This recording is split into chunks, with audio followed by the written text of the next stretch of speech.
Olá pessoal, tudo bem? Venho aqui através desse vídeo agora, nesses tempos diferentes que estamos vivendo, né? Venho falar um pouquinho sobre a adaptação do currículo para aluno com deficiência intelectual. Meu nome é Eliane, algumas de vocês já me conhecem, alguns de vocês já me conhecem, e tenho pesquisado bastante, analisado bastante e aplicado bastante o currículo diferenciado para alunos com deficiência intelectual.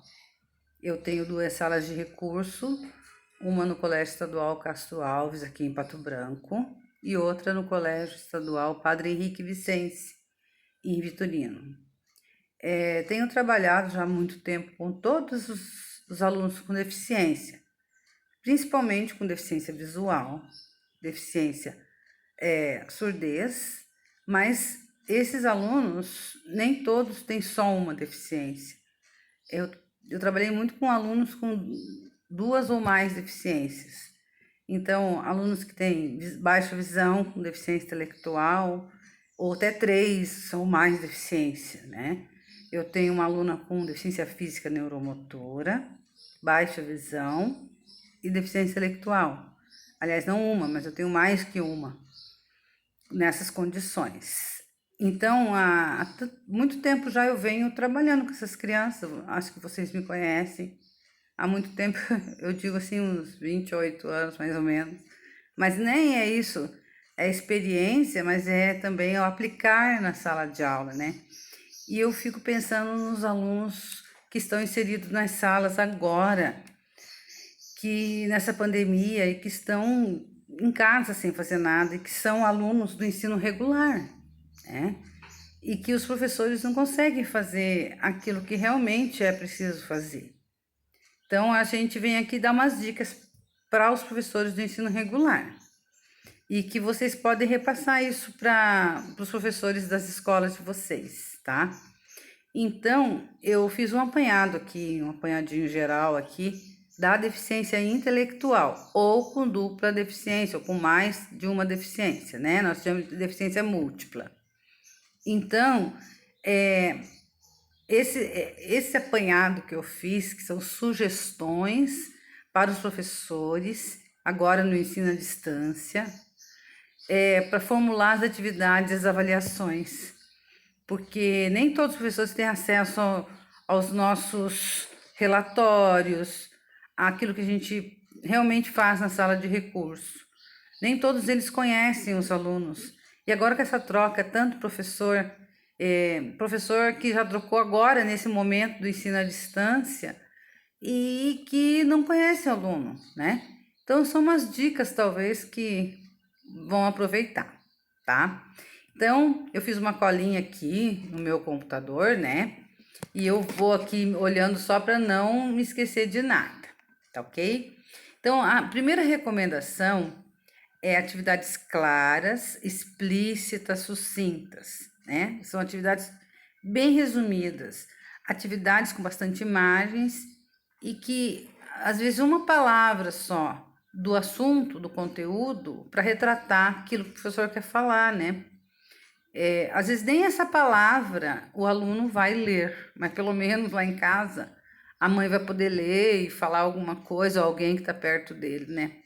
Mais ou menos. Então, poucas palavras, pouquíssimas.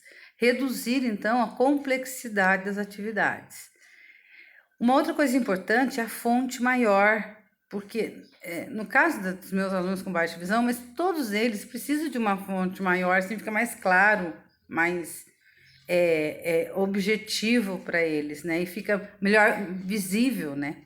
Então, o espaçamento 1,5 e muitas vezes, eu não digo todas as vezes agora, em caixa alta, né? Porque nossos alunos estão em fase de alfabetização, tá? Agora, os tipos de atividades que os professores podem fazer.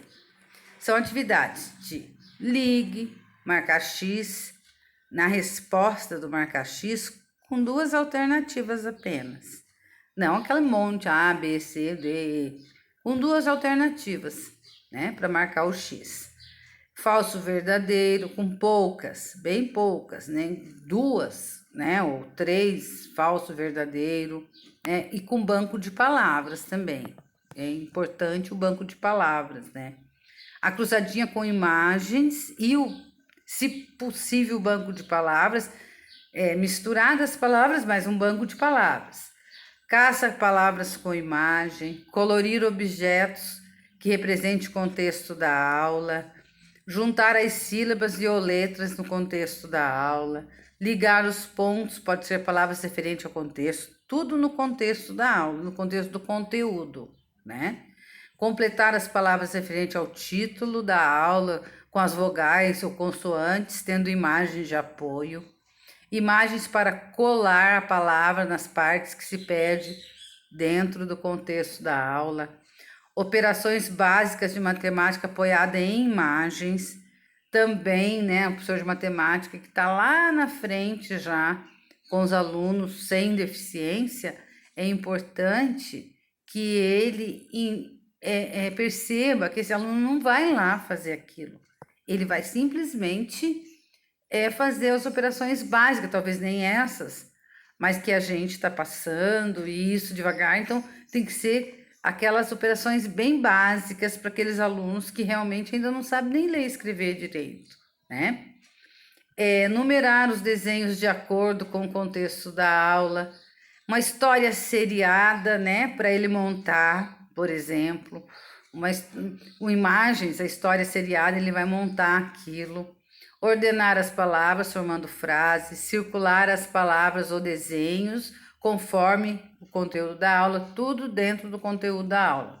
Separar as sílabas, ligar formando palavras, copiar as frases substituindo os desenhos por palavras, juntar as sílabas e formar palavras, trocar a primeira letra, né, e formar outras palavras, observar os desenhos e completar as frases, acróstico, trilha de letras. Então, tem uma infinidade de atividades que o professor, às vezes, fica pensando, o que eu vou fazer? Como que eu vou fazer essa atividade?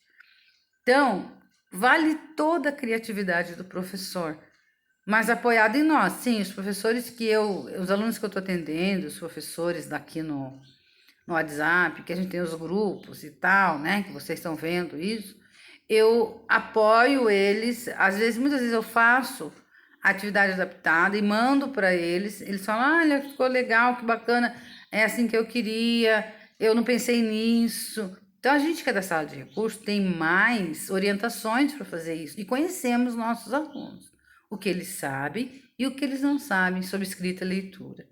Então, é esse importante. Porque quando voltarmos, nós vamos ter que retomar tudo. Vai ser bem complicado, nós sabemos, né? Que vai ser bem complicado, porque nós vamos ter que retomar tudo de novo, né? Então, assim, fica essa dica para o pessoal. Se vocês gostaram, passe para frente, né? Ou mostre para quem vocês querem aí dos professores. Muito obrigada, um forte abraço e até que a gente possa nos encontrar.